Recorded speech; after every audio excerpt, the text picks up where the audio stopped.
Welcome to Functional Philosophy, the show in which I, Charles II, explain and apply Ayn Rand's philosophy, Objectivism. If you'd like to ask me a question on Objectivism or its application, just go to charles2.com/contact. And my last name is spelled T as in tango, E as in echo, and W as in whiskey.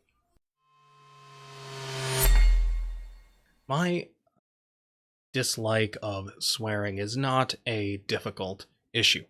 This is not, it's not that, I swore like a sailor my whole life, and then, I discovered Objectivism and found that, Ayn Rand disapproves of swearing, and so now I accept that dogma, and I'm against swearing now as some kind of rationalistic rule I follow. No. Every child knows what's wrong with swearing. Everyone who encounters swear words know what they mean. They know that these are ugly words. Swearing promiscuously is nihilistic. The reason people do it is to be ugly for its own sake. Clearly you do it for some reason. You didn't choose these words by accident. You recognize there's something special about them, and what's special about them is that they are ugly, and you are being ugly for its own sake. It's also possible that you're doing it out of cowardice. I think many people do that.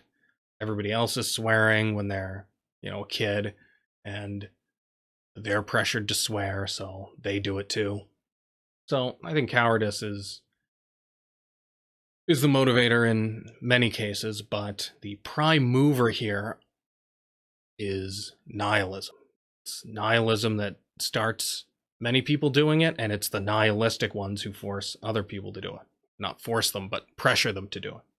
It's not something you can't recover from, but I do think that anybody who swears promiscuously does so as a result of being immoral at some point in his life.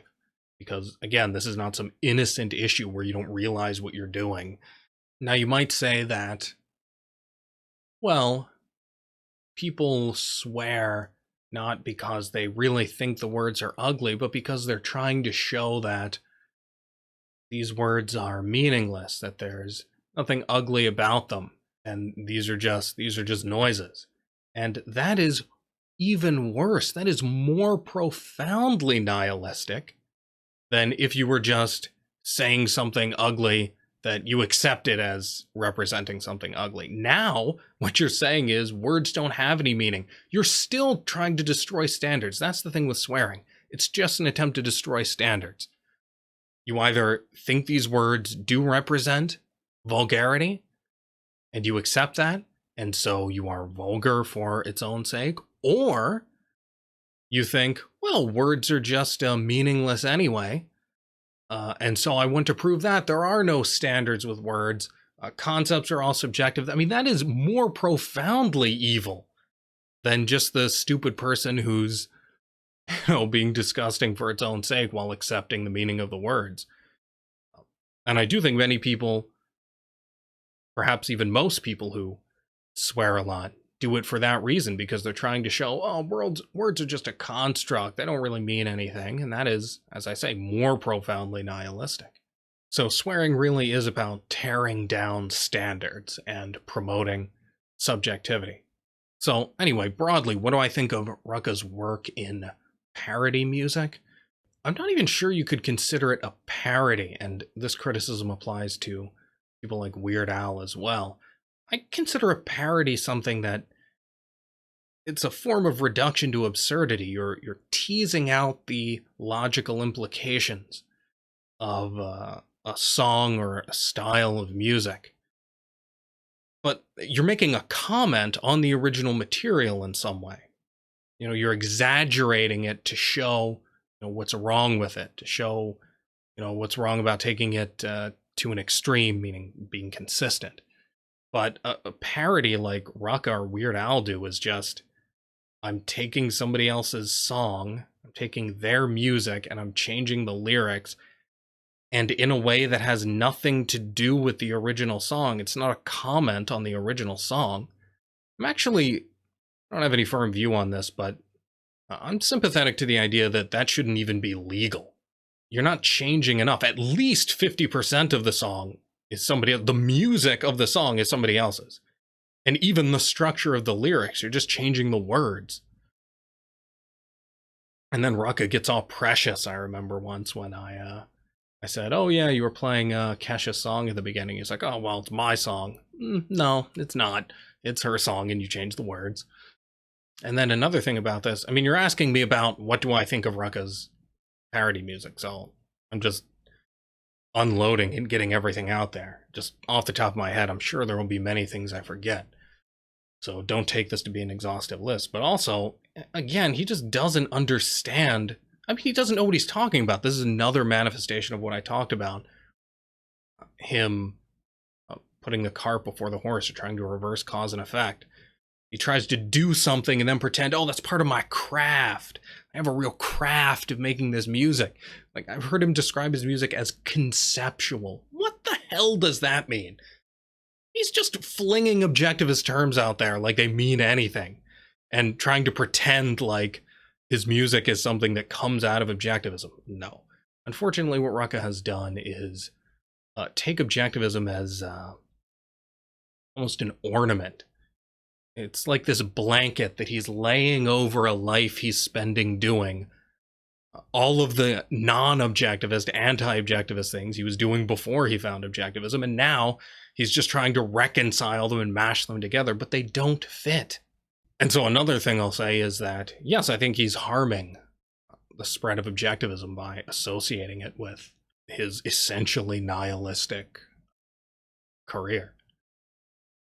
And I remember he brought this up once. Somebody said that, and he got all irrationally angry about, oh, what are you talking about? This person said that I was, who cares about spreading objectivism? This person said I'm harming spreading objectivism. Who cares? And I don't think I defended that person as well as I should have. This is one of those times when I just wasn't sure what to say in the moment, but afterwards I realized what I should have said, and I should have defended that person more, because that is a totally legitimate concern. Yes, we want to spread objectivism to make the world a better place. That is an important concern.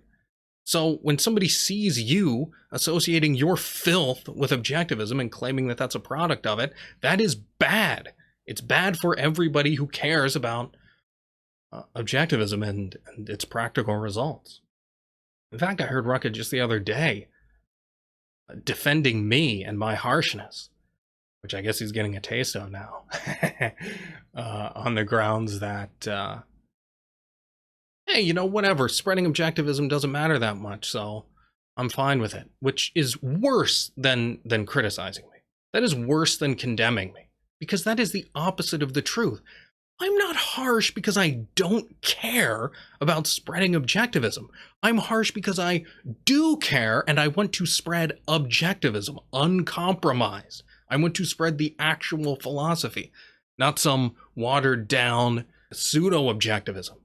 So defending me on the grounds that, well, it's okay that he's that he's harsh or that he gets angry, because who cares about spreading ideas?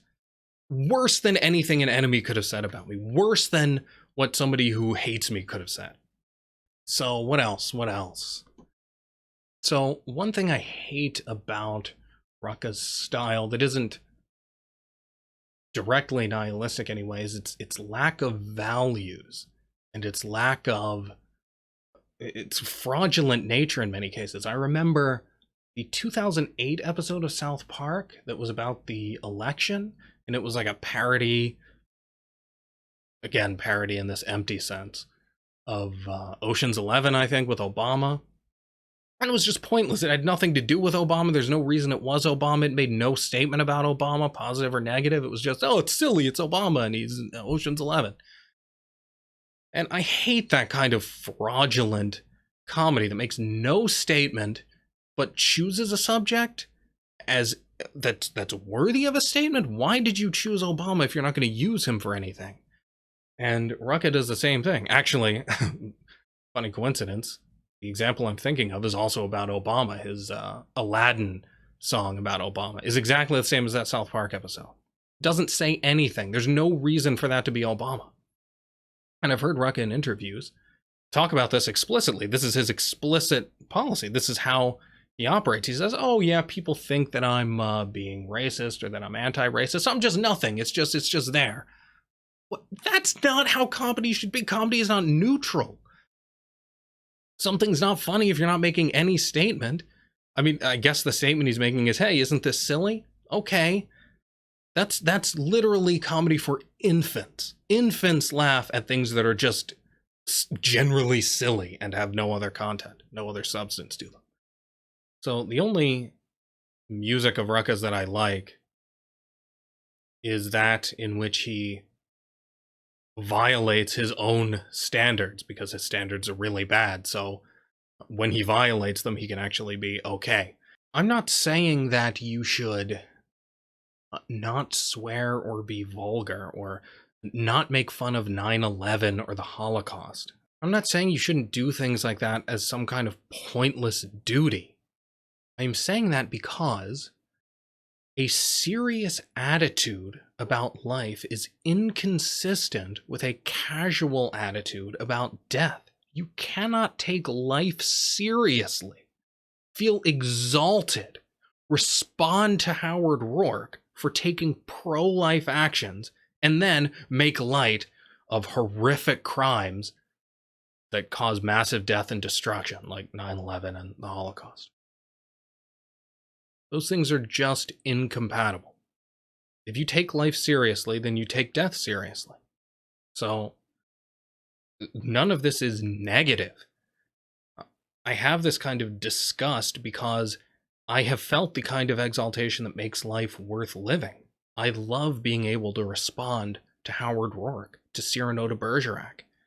And if you are irreverent or a coward who allows for irreverence, then you are undercutting your ability to feel those emotions, that sense of exaltation that makes life worth living. And I will not do that. And I don't want to even hint that it might be okay to anybody who listens to me. It is not okay. Somebody who makes 9/11 jokes cannot respond to Howard Rourke to the extent that he makes those jokes. Obviously, I'm not saying this is binary. There's a spectrum. Most people are mixed. I'm saying to the extent that you are the irreverent kind of person who makes light of human tragedy or heinous crime, then you are the kind of person who cannot respond to Howard Rourke, which means you're the kind of person who can't experience the exalted state that makes life worth living. And having experienced that, look, I could die tomorrow and I'm happy that I lived. Because once you've tasted that, if you have been moral enough to develop and maintain a soul that has an affinity for Cyrano de Bergerac, when you read Cyrano, if you are capable of feeling what Rostand, the author, wanted you to feel, then you're just grateful to have lived, just for that one moment. I would live 1,000 years just to experience one moment like that. That makes it worth living.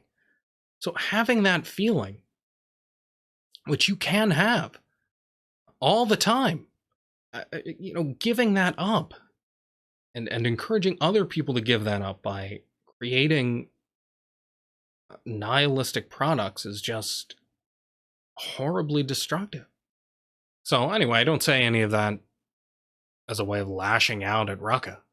By the time you're seeing this, I will have notified Rucka that I have a highly critical episode going up, critical of him.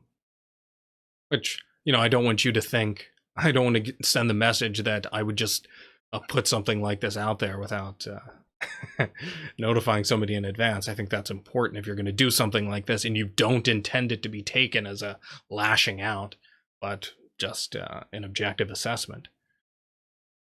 Then I think notifying the person in advance is the appropriate thing to do. So I will have done that by now. So anyway, those are not all of my problems with Rucka or with his approach to comedy. I could elaborate. My point is not to go into exhaustive detail of everything I dislike about Rucka or what he says or does, but simply to, answer this question, and in doing so, make clear to anyone who may have misinterpreted my interaction with Rucka as sanction. If you'd like to keep up with everything I do, just go to charles2.com. If you'd like to enable me to do more, just go to patreon.com/charles2 and become a supporter. Thanks for listening.